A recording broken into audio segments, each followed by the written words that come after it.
এই জন্য ওনার এই আশঙ্কাকে যদি সত্যি সত্যি এই সাদা চামড়ার লোকেরা বাস্তবে রূপ দিয়ে ফেলে আর রূপ দেবে। 17 সালে মাত্র এই বান্দরবন এলাকা, পার্বত্য এলাকাতে মাত্র 224টা গির্জা ছিল। এই 6-7 বছরের ব্যবধানে এখন গির্জার সংখ্যা 444টা। আপনি টের পাচ্ছেন কোথায় যাচ্ছে?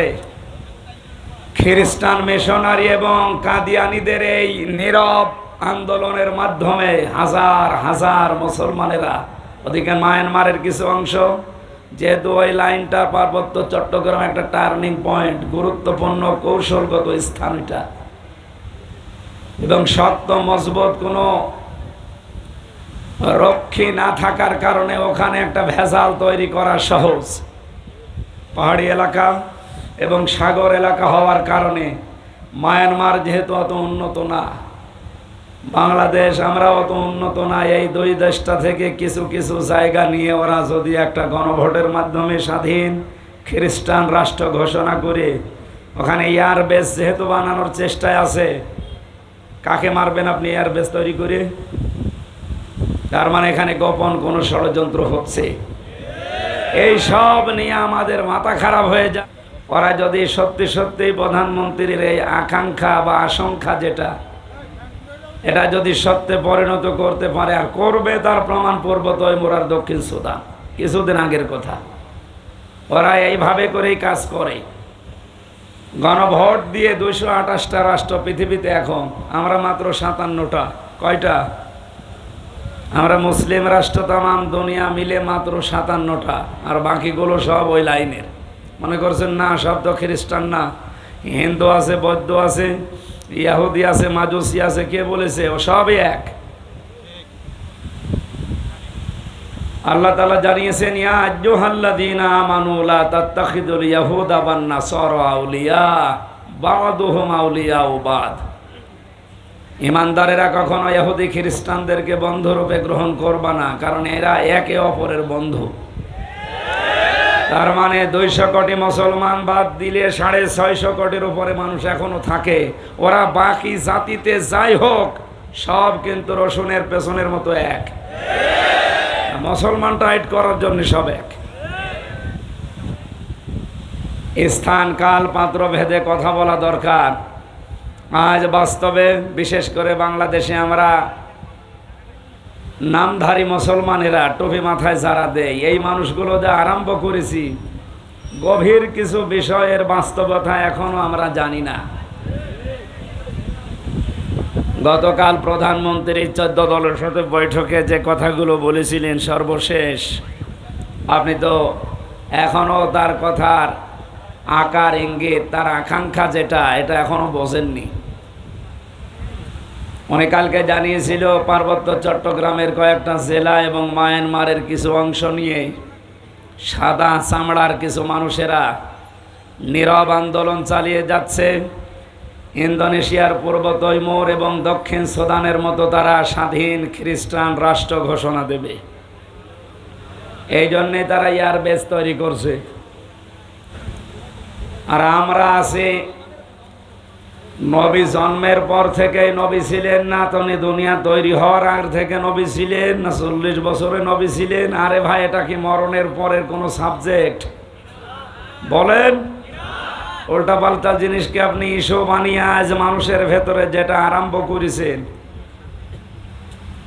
যেদিনে স্বাধীন দেশটা টুকরা টুকরা হয়ে খণ্ড বিখণ্ড হয়ে স্বাধীনতা হারিয়ে ফেলবেন, ওরা যদি সত্যি সত্যি প্রধানমন্ত্রীর এই আকাঙ্ক্ষা বা আশঙ্কা যেটা, এটা যদি সত্যে পরিণত করতে পারে, আর করবে তার প্রমাণ পূর্ব তৈমুরার দক্ষিণ সুদান, কিছুদিন আগের কথা। ওরা এইভাবে করেই কাজ করে। গণভোট দিয়ে 228টা রাষ্ট্র পৃথিবীতে, এখন আমরা মাত্র 57টা। কয়টা? আমরা মুসলিম রাষ্ট্র তামাম দুনিয়া মিলে মাত্র 57টা, আর বাকিগুলো সব ওই লাইনের। মনে করছেন না সব তো খ্রিস্টান না, হিন্দু আছে, বৌদ্ধ আছে, ইহুদি আছে, মাজুসি আছে, কে বলেছে? ও সবই এক। আল্লাহ তাআলা জানিয়েছেন, ইয়া আইয়ুহাল্লাযীনা আমানু লা তাত্তাখিযুল ইয়াহুদা ওয়ান নাসারা আউলিয়া বা'দুহুম আউলিয়াউ বা'দ। ইমানদারেরা কখনো ইহুদি খ্রিস্টানদেরকে বন্ধুরূপে গ্রহণ করবা না, কারণ এরা একে অপরের বন্ধু। তার মানে 200 কোটি মুসলমান বাদ দিলে 650 কোটির উপরে মানুষ এখনো থাকে। ওরা বাকি জাতিতে যাই হোক সব কিন্তু রসুনের পেছনের মতো এক।